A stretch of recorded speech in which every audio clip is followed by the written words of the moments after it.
breadth first search. So we've seen depth first search as a strategy to explore a graph. In depth first search, we recursively explore neighbors as deeply as possible. So the other possibility is what is called breadth first search, where we systematically explore a graph level by level. So we would first mark the immediate neighbors of a vertex. Then we would mark all neighbors at distance 2, that is neighbors of neighbors, then neighbors at distance 3, and so on. So let's see how this works on an example. Here we have the same graph that we did depth first search on initially. Now we're going to do breadth first search. So as usual, we begin with alphabetically the smallest vertex, which is A. Now A has 3 neighbors, C, D, and E. So initially we say that A is visited, and then we visit C, D, and E in the first round as the immediate neighbors. So we have C, D, and E. Now having done this, we now look at the neighbors of these in turn, so the level 2 neighbors. So what are the neighbors of C? Well, A is already visited, D is already visited, so that leaves only F. So we add F. Having finished C, we come to D. Now D has no new neighbors to offer because both A and C are already seen. So then we go to E. So E has 3 neighbors, A is already visited, B is not visited, so we add B, and F is already visited.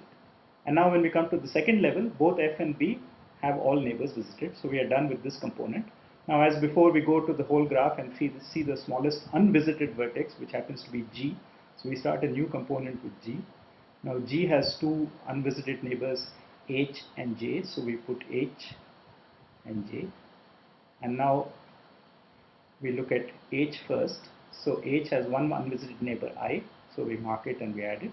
And now we can't proceed any further because H has no more neighbors, J has no unvisited neighbors, and I has no unvisited neighbors, and we are done. So we have constructed, like in depth first search, a forest, which now we can call a BFS forest. And as in depth first search, here true there are edges which are there in the graph but not in the forest. So for example, when we came to D, we did not add the CD edge, we did not explore the CD edge because C was already visited. So there is this edge which is there in the graph but not in the forest.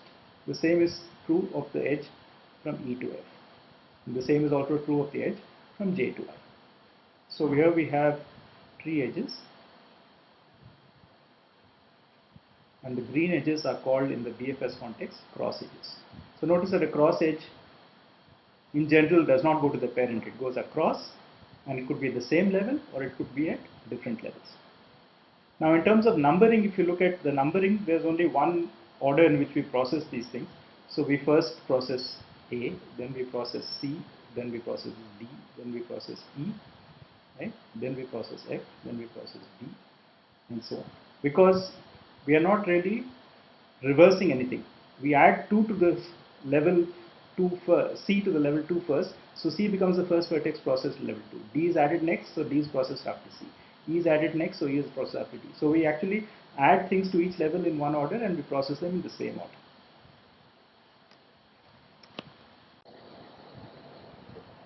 So in a BFS forest, can we have a cross edge that connects 2 vertices which are not in adjacent levels?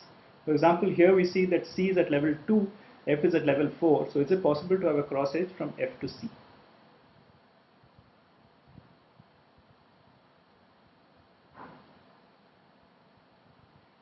Well, the answer is that this is not possible. The reason is that if F were indeed connected to C, then after B we would have processed C, so F would have been enumerated at level 3. So since F was not enumerated at level 3, it could not be connected to C. It can only be connected through E, so there cannot be a cross edge like this. So in other words, in a BFS tree, every cross edge is either at the same level or it connects to adjacent levels. So how do we implement this level by level idea of BFS? It's actually quite straightforward. We can use a queue to store the visited vertices whose neighbors are yet to be explored. So we initialize this queue to hold the starting vertex. And so long as the queue is not empty, we remove the head of the queue, let's call it V. And for every unvisited neighbor W of V, we append W to the queue. So when its turn comes, it will again be pulled out and its neighbors will be explored. If a vertex has no unexplored neighbors, then it just comes out of the queue without doing anything. And eventually when the queue becomes empty, we are done. So here is a formal algorithm for BFS. So as before, we have two functions, one with a capital BFS, which is the BFS of the whole graph, and the other is a small BFS, which is the function that we will invoke. So as before, what we do is for every vertex in our graph, we initialize mark to indicate that it's not been visited. We initialize mark of v to 0.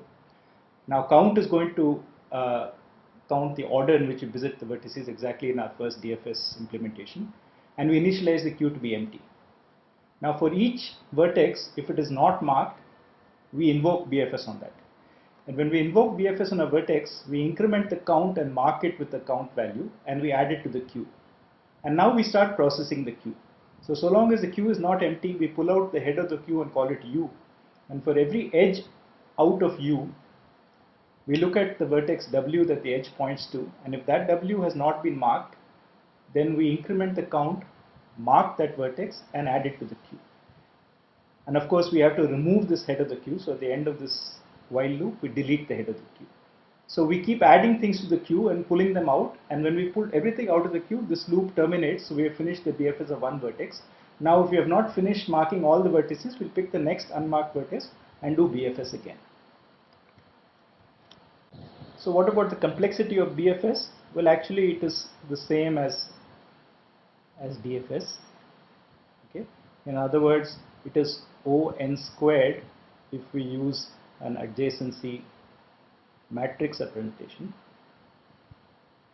and it is O(n plus m) if we use adjacency lists. Right? So there's nothing to choose in terms of complexity between DFS and BFS. So like depth first search, breadth first search also gives us some structural information about the graph. So once again, in the BFS forest, we can check if V is reachable from U, provided V appears in the tree that's generated when we do BFS from U. And if the entire forest consists of a single tree, then the graph must be connected. And in this case, the BFS tree is a spanning tree for the graph. And if there are no cross edges, then the graph is acyclic. So one new property that we get from breadth first search is that we get shortest paths to all the vertices that are reached through the search. Since we go level by level and we first explore vertices which are at distance 1 and then at distance 2 and so on, it follows that whenever we enumerate a vertex, we have actually identified the shortest path in terms of the number of edges to that vertex from the start vertex. Now this is intuitively clear, but a formal proof is a bit tricky and we won't get into it. But what is worth remembering is that BFS gives us a simple way to compute shortest paths if we are only interested in the number of edges along the path and we don't have edge weights to take into account. So in general, breadth first search is not as versatile as depth first search in terms of the information we get about a graph. This is largely due to the fact that in depth first search, this entry and exit number, due to using a stack, gives us some extra information which is not present when we use a queue and we have only one single order to record the vertices. But one important thing that we can check is whether a graph is bipartite. Now a bipartite graph has the property that the vertices are partitioned into two groups, let us call them V0 and V1, and every edge takes us from V0 to V1. Right? So there are edges only across these two components. There are no edges, for instance, like this. So this kind of edge does not exist. Right? So this is the property of a bipartite graph. Now we want to check if a graph is bipartite, so let's do a breadth first search. So supposing we start here, so we start at some vertex U here, then the level 1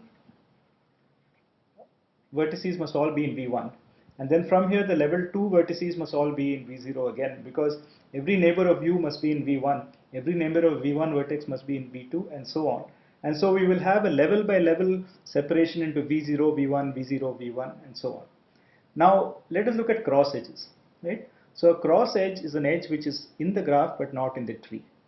Now we cannot have, I claim, a cross edge in the same level.